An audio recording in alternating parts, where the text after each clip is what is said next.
Assalamu alaikum. Here is Mahnur Zubair for the subject of communication skills. The purpose of listening.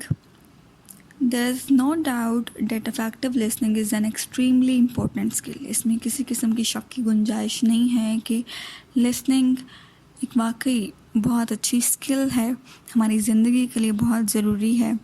Why is listening so important? और अब सवाल यह है कि listening ज़रूरी क्यों है हमारे लिए.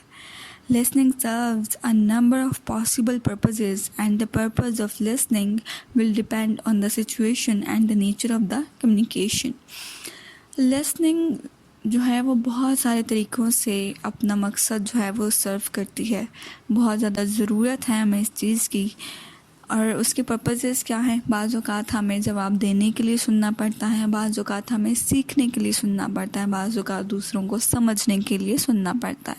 तो ये डिपेंड करता है कि सिचुएशन कैसी है और किस तरह की आप कम्युनिकेशन कर रहे हैं. तो उस हिसाब से डिपेंड करता है कि आप किस तरह से लिसनिंग करते हैं. To specifically focus on the messages being communicated, avoiding distractions and preconceptions. हम सुनते इसलिए हैं कि हमें जो मैसेजेस कन्वे हो रहे हैं, जो मैसेजेस हम वसूल कर रहे हैं, उनकी हम गलत तशरीह ना कर सकें या गलत तर्जमानी ना कर सकें. जो मैसेजेस हमें अगला कोई देना चाह रहा है, जो स्पीकर बोल रहा है, हम उसको इतने ध्यान से सुने कि उसका जो मैसेज है, जो मकसद वो हमें बताना चाह रहा है, हमें वैसे का वैसे ही समझ आए. तो लिहाजा इसलिए हम बहुत गौर से सुनते हैं. To gain a full and accurate understanding into the speaker's point of view and ideas. और दूसरा हम इसलिए सुनते हैं कि स्पीकर बोलने वाला अपने जो आइडियाज़, जो व्यूज़ हमारे तक पहुंचाना चाह रहा है, वो हमें बिल्कुल ठीक तरीके से समझ आ जाए. जो वो कहना चाह रहा है एक्यूरेटली हम उसकी तशरीह करें, उसकी बात को समझें. तो लिहाजा इसलिए भी हम बहुत गौर से सुनते हैं और सुनना भी चाहिए. To critically assess what is being said. और फिर ये कि क्रिटिकली एक्सेस करना. क्रिटिकल थिंकिंग क्या है कि ये चीज़ क्यों है, कैसे है, कब से है, ये सब चीज़ें जब आप ये सवालात अपने आप से करना शुरू कर देते हैं, हाउ, व्हेन, व्हाई, वेयर, तो आप क्रिटिकल थिंकर हैं. तो लिहाजा क्रिटिकली असेस करना कि ये चीज़ क्यों कही गई है, इसका बैकग्राउंड क्या है, इसका कॉन्टेक्स्ट क्या है, इसका कंटेंट क्या है, ये सारी चीज़ें, फैक्ट्स, सर्कमस्टांसेस को आप सोचना शुरू कर देते हैं. तो वो क्रिटिकल थिंकिंग है. लिहाजा इसलिए भी हम गौर से सुनते हैं. To observe the non-verbal signals accompanying what is being said to enhance understanding. और दूसरों को समझने के लिए उनकी बॉडी लैंग्वेज को समझना बहुत ज़रूरी है. किस तरह से वो नॉन वर्बल तरीके से आपको समझाना चाह रहे हैं, क्या क्लूज़, क्या इशारे या क्या हैंड जेस्चर्स हैं जब वो इस्तेमाल कर रहे हैं आपको समझाने के लिए. To show interest, concern and concentration.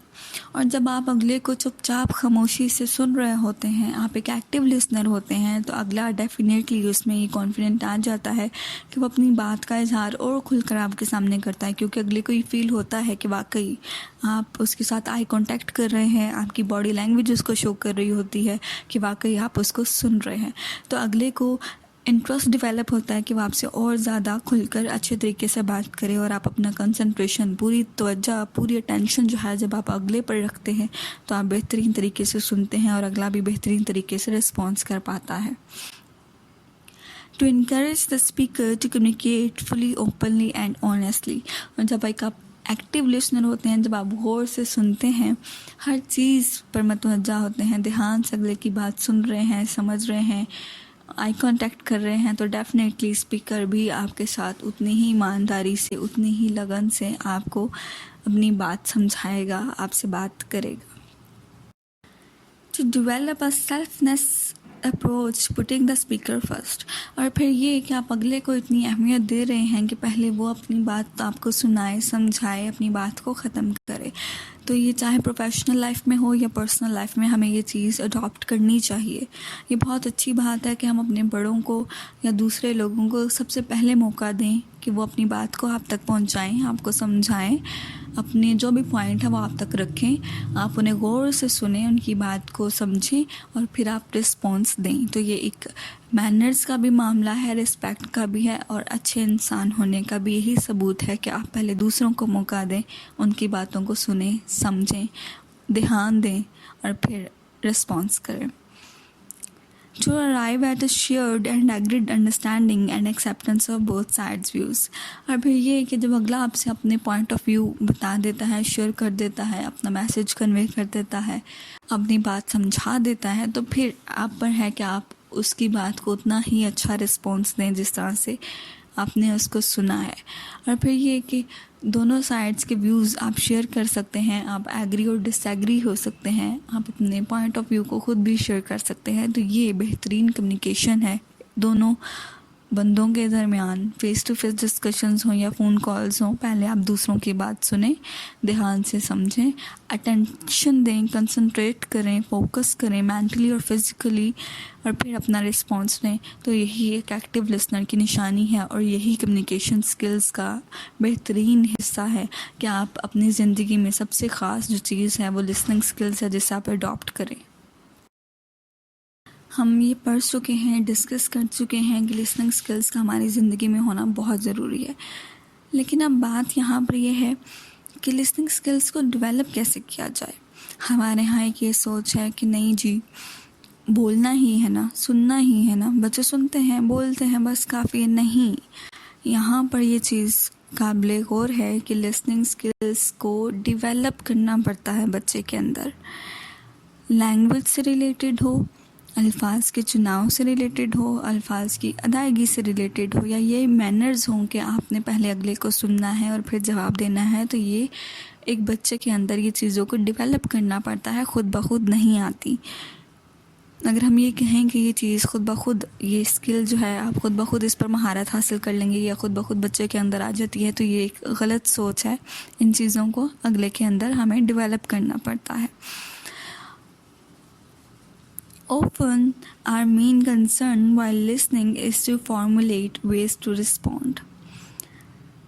बाज़ औक़ात, बल्कि ज़्यादातर हम सिर्फ जवाब देने के लिए ही सुनते हैं। हम सब लोगों का एक ही तरीका है कि हम सीखने के लिए नहीं सुनते, समझने के लिए नहीं सुनते।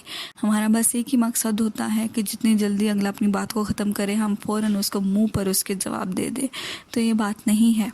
अगर हम सिर्फ सुनने के लिए, समझने के लिए सुने तो ये बहुत फ़ायदेमंद है हमारे लिए। सिर्फ रिस्पॉन्ड करना ही लिसनिंग स्किल्स का हिस्सा नहीं है। समझना और अच्छे तरीके से समझना, कंसंट्रेट करना, फोकस करना, अंडरस्टैंड करना, ये है listening skills. This is not a function of listening. We should try to focus fully on what is being said and how it's being said in order to more fully understand the speaker। सिर्फ respond करने के लिए मत सुने, समझें, ध्यान दें, अपनी थिंकिंग को डेवलप करें। और फिर ये है कि बात कोई किस तरह से कह रहा है और कौन कह रहा है, ये बहुत मैटर करता है। उसकी बात को सब्र से समझें, सुने और फिर आगे रिस्पॉन्ड करें। यही बेहतरीन तरीका है लिसनिंग स्किल्स का। अब जिस तरह से अब आप मुझे सुन रहे हैं, तो साथ ही साथ आपको मेरे बैकग्राउंड से बहुत आवाज़ें आ रही होंगी, तो वो हेयरिंग है। लेकिन अगर आप मेरे वर्ड्स पर, मेरी लैंग्वेज पर, मुझ पर कंसंट्रेट कर रहे हैं, मुझे सुन रहे हैं, तो वो लिसनिंग होगी। और फिर ये कि साउंड को रिकॉग्नाइज करना बहुत ज़रूरी है लिसनिंग में। जैसे अब for example bin and pen, bin pen.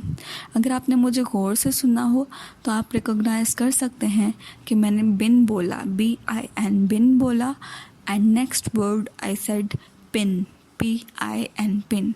तो लिसनिंग स्किल्स का बेहतरीन यही तरीका है कि साउंड को रिकॉग्नाइज किया जाए, अगले की वर्डिंग को समझा जाए, प्रोनाउंसिएशन को समझा जाए, लैंग्वेज को समझा जाए, बॉडी लैंग्वेज को समझा जाए। और यही लिसनिंग स्किल्स है जिसे आप सबको सीखना पड़ेगा और सीखना चाहिए अगर आप चाहते हैं कि आप अपनी ज़िंदगी में कामयाब हो सकें या इफेक्टिव कम्युनिकेशन कर सकें। तो लिसनिंग स्किल्स पर महारत हासिल करना बहुत ज़रूरी है।